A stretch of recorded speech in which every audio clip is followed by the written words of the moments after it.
আজ আমি গন্ধরাজ লেবু দিয়ে গন্ধরাজ পোলাও রেডি করে ফেললাম। তার জন্য আমি কিছুটা আদা রসুনের পেস্ট ব্লেন্ডারে ব্লেন্ড করে রেখেছিলাম। দিয়ে এবারে কড়াইয়ে সাদা তেল দিয়ে গরম মশলা ফোড়ন দিয়ে দিয়েছিলাম, আর পাতলা পাতলা করে কেটে রাখা পেঁয়াজ কুচি দিয়ে দিয়েছিলাম।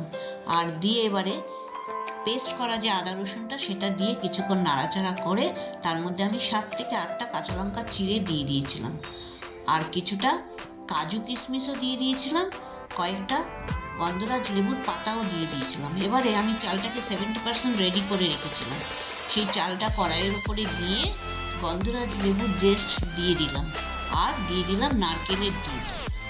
500 গ্রাম যদি চাল আপনারা নেন তাহলে আপনাকে 500 ml নারকেলের দুধ দিয়ে দিতে হবে।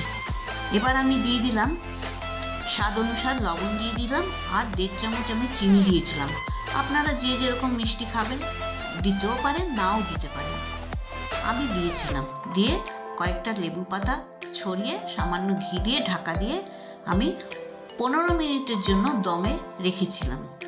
দিয়ে 15 মিনিট পরে আমি নামিয়ে রেডি করে ফেললাম গন্ধরাজ পোলাও। আমি এটা চিকেন কষা দিয়ে খেয়েছিলাম। আপনারা এটা বাটার পনির, কাশ্মীরি আলুর দম বা কষা মাটন দিয়েও খেতে পারেন, খুব ভালো লাগবে খেতে। কেমন লাগলো বানিয়ে অবশ্যই আমাকে জানাবেন। টাটা।